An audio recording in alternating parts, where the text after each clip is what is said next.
de Inglaterra, Gran Bretaña, y excluyo a Estados Unidos un poco, en gran parte de estos dos países de la historia que voy a relatar, porque Baden-Powell, cuando los conoció, a los Boy Scouts of America, conoció su metodología y su trabajo y comentó de que era muy lindo lo que ellos hacían, pero que eso no era escultismo.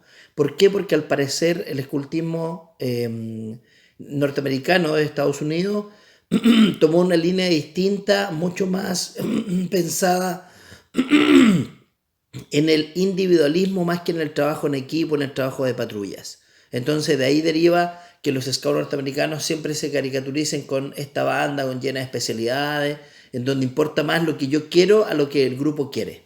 Dicho eso, no hay mucho más que comentar sobre estas dos instituciones.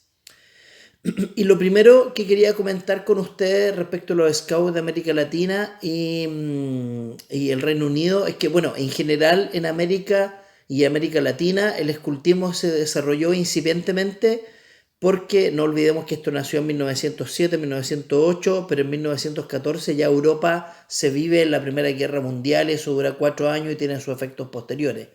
Entonces, por supuesto que no había una preocupación exclusiva de dedicarse a ser scout, sino que a reconstruir el continente. Entonces, esa paz acá en América nos permitió trabajar un poco más y mejor. Ya, y lo segundo que quería decir era que la fundación de las asociaciones de scout no tienen directa relación con la existencia o no de patrullas en ese país. Y en ese caso, Chile es un ejemplo, porque cuando en 1909 Baden-Powell viene a Chile, él explica que baja en Buenos Aires donde es recibido por scout. O sea, ya en 1909 habían scout en Argentina, pero la Asociación Argentina recién se constituye en 1912. Entonces, que haya scout no significa que haya asociación. Y en ese sentido, un poco bajo la vía administrativa, nosotros en 1909 recibimos a Baden-Powell, a los meses organizamos una excursión y de inmediato constituimos una organización. Entonces, el hecho que seamos el segundo en el mundo y el primero en América es más un tema administrativo que real, digámoslo así. Ya, así que para que eso se tome en consideración y de hecho varios países explican, nuestra institución tiene su origen en 1914, pero nos constituimos en 1930, por ejemplo. ¿Ya? Eso hay que tenerlo como claro para evitar confusiones que de repente se genera, pero como Scout recibió a Baden-Powell, si todavía no llegaban, no existían, sí existían. ¿Ya? Y en ese sentido, bueno, claramente en 1909 se crean los Scouts en Chile, ¿cierto? Gracias a la visita de Baden-Powell y eso nos convierte efectivamente en la primera institución Scout organizada en América. Y después en Brasil, en 1910, se crean los Scouts y después en Bolivia y Perú en 1911, ¿ya? Y posteriormente en Argentina en 1912, México y Uruguay. Esas son las primeras asociaciones de Scout que se crean y al parecer los países más desarrollados, más en contacto con el resto del mundo, son los que inician prioritariamente los Scouts y después se van desarrollando el resto de instituciones, siendo América Central como la última territorios donde se organizan asociaciones Scout. ¿Ya? Y algunos antecedentes que podría dar sobre los diferentes países. Bueno, que Argentina, que creó sus Scout en 1912, ya tenía Scout antes que Chile. Eso es un dato de la causa nomás. ¿Ya? Que en general el escultismo cubano, que desapareció después de la revolución en Cuba, que instituyó un gobierno marxista comunista, Cuba fue un país destacado dentro de América. De hecho, de ahí salieron los primeros formadores, la primera estructura organizacional en los años 40, 46, ¿ya? Y fueron pioneros quizás porque eran el país más cercano al inglés y eso le permitió, porque su presencia norteamericana, y eso le permitió traducir primero los libros y primero tuvieron acceso a la información directa del inglés que de donde había nacido el escultismo, muy probablemente, estoy pensando así, y porque en ese tiempo también era preponderante dentro de América del Sur, ¿ya? Y después Brasil cobra también una cierta relevancia, principalmente en el ámbito de formación. Y ahí voy a explicar algunas cosas sobre los brasileños cuando hablemos sobre un temita después. ¿Ya? Y México también se constituye en un país importante dentro de América Latina, primero porque en el año 1940 es en México donde se desarrollan el primer curso insignia de madera de América Latina. ¿Ya?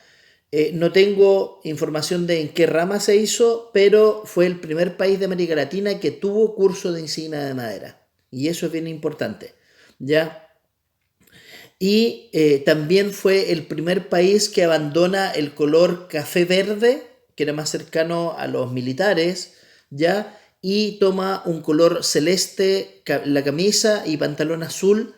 ¿Por qué razón? Porque ellos recién habían terminado como país un proceso revolucionario, ¿ya? Y probablemente esto había terminado en 1917, 1920, pero quizás todavía quedaban secuelas de grupos organizados, grupos armados que se constituían por ahí, y era fácil confundir entre estos scouts que hacían prácticas de algo y estos grupos revolucionarios. Entonces, para distinguir claramente entre quiénes son revolucionarios y quiénes son scouts, ellos optaron por un color distintivo de color celeste y azul, que hoy día está mayoritariamente vigente en América Latina. La vez pasada yo le hablaba que nuestro color scout era medio verdoso, café, pero dentro de América Latina la mayoría de los países tienen tonalidades azul, celeste en su uniforme. Ya han abandonado eso de el color medio verde, café, beige. ¿Ya? Y otro organismo importante para nosotros como América fue la creación de la Organización Scout Interamericana, o la OSI, como la conocemos. Ya esta se constituyó el año 1946, cuando yo explicaba en el primer video que se produjo la internacionalización, que en ese momento me salió la palabra internalización, pero es internacionalización, ¿cierto? Y eso muestra, por ejemplo, que el año 1946 se haya creado una subsede, digamos así, del organismo mundial, que es América, y probablemente en el resto de los continentes. Ya en la primera sede de los Scouts interamericanos estuvo en La Habana, en Cuba, hasta el año 60. ¿Ya? Y desde ahí nacieron todas estas políticas de desarrollo, de formación, de adiestramiento, como se llamaba, de difusión también, de proselitismo, como se llamaba en esa época. ¿Ya? Y producto de esta salida rápida, debido a la revolución, se instala por un año, unos meses quizá, en Jamaica, ¿cierto? Y después se deriva a México, ya al DF, ¿cierto? Y ahí está entre el año 60 y el año 68, ¿ya? Y después se va desde el año 68 hasta 1992 a San José de Costa Rica. ¿Ya? ¿Y por qué es importante la Oficina Scout Interamericana? Porque esta le da una uniformidad al escultismo americano y también va creando cursos, insignias de madera, va informando el cómo trabajar en un grupo scout, va elaborando literatura que es apropiada para que las asociaciones trabajen, las instituciones trabajen. De ahí se deriva el escultismo de extensión, por ejemplo, lo que hoy día es la inclusión, ¿cierto? La escuela y el escultismo, los rotarios y el escultismo, o sea, cómo diferentes organizaciones podían apoyar a nuestro movimiento. ¿Ya? Entonces desde ahí se le da una imagen única al movimiento porque cada asociación había percibido lo que quería, ¿cierto? Y crea un escultismo único. ¿Ya? Y desde el año 1992 hasta el año 2010, la sede de la OSI estuvo en Santiago de Chile. ¿Ya? Y esto principalmente producto de que Gerardo González fue nombrado director ejecutivo de esta institución y él traslada la sede hacia acá. ¿Ya? Y después del año 2010 vuelve a Centroamérica, vuelve a Panamá, donde tradicionalmente estaba, en la mitad de América más o menos, ¿ya? Y donde está hasta la fecha. ¿Ya? Y lo tercero que les quería contar era que efectivamente la Organización Mundial y la OSI principalmente promueven escultismo mixto, ¿ya? Y por eso mucha literatura que anda dando vuelta sobre los otros países es sobre lobatos y lobatas, scout y scoutas, y eso. ¿Por qué? Porque en las otras instituciones el movimiento ya es mixto, claramente. Ya está la asociación guía, está la asociación scout, pero la asociación scout integra hombres y mujeres.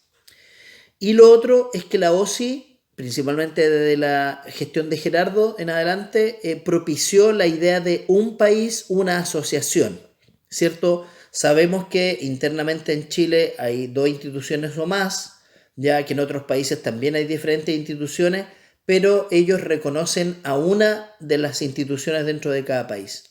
Y esto es un fenómeno típicamente latinoamericano, porque, como les comenté la otra vez, en Europa también existen diferentes asociaciones internas y funcionan de manera federada, ¿ya? Y eso, por supuesto, es una situación media conversable, pues, al menos, ¿ya? Y lo que les quería hablar delante de Brasil, que el militarismo como forma de trabajo de los scouts fue propiciado cuando Brasil tuvo una preponderancia en el tema formación de América, y principalmente en Chile, que es el caso que yo conozco. Entonces ellos tenían una forma bien estructurada, bien rígida de actuar, lo que no indica que nosotros seamos premilitar, no, sino que simplemente quizás como sociedad ellos eran un poco más estructurados y más cercano a esa dinámica, ¿ya? Y de ahí proviene un poco esta forma de algunas asociaciones o de algunos momentos de nuestra historia, ¿ya? Y en cuarto lugar y quinto lugar, quiero referirme a algunos eventos que se desarrollaron acá, siendo ello el principal, lo que fueron los Jamborees Panamericanos o Interamericanos, como se llaman hoy día. Ya recién estos eventos se empiezan a desarrollar desde 1965, cuando en Brasil se hace el primer Jamboree Panamericano. Ya, o sea, ya vemos de que se sale de esta situación en que todos hacían Europa y ahora en América se empiezan a hacer cosas. Y esto probablemente porque la OSI empieza a coordinar a los diferentes países. Y después se van haciendo cada 4, 5 años, 3 años estos eventos en Paraguay, Colombia, Brasil, y a Chile le corresponde en 1989 desarrollar en Villarrica el sexto Jamboree Panamericano, ya que tuve la oportunidad de participar. Y ahí se genera una situación bien rara porque cada un año se desarrolla un evento panamericano. Generalmente habían sido cada 4, pero ahí se produce algo que no puedo explicar qué ocurre, pero se generan cada 1 o 2 años diferentes eventos en Chile, Colombia, Brasil, Bolivia, Guatemala, por ejemplo. Y después se vuelve a la regularidad de cada 4 años. Y entre medio de esos años, el año 1991, en la isla Teja, en Valdivia, se desarrolla el MUT Iberoamericano en Chile, de los cuales no pude encontrar otros antecedentes de MUT Iberoamericano. Al parecer fue el primero y el único, ¿ya? Al parecer. Y ahí se reunieron 4.000, 5.000 scouts más o menos en Chile también, ¿ya?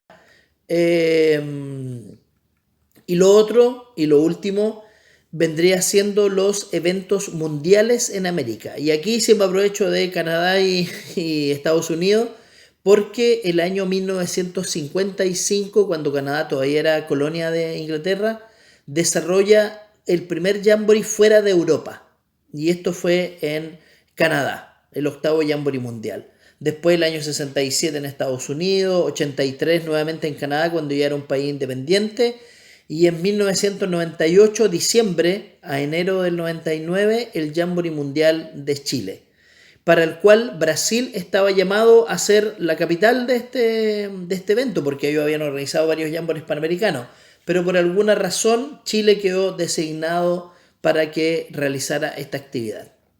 Y el año 2019 también se organiza un evento en Estados Unidos, pero coorganizado con Canadá y México, como Norteamérica, ¿ya?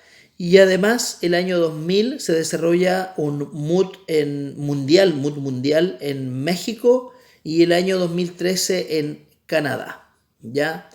Eso ha sido una pincelada de lo que es el escultismo en Latinoamérica. Espero que les haya gustado el video y nos vemos en 15 días más en el siguiente tema, que sería el escultismo en Chile. Nos vemos, que estén bien, cuídense, chau.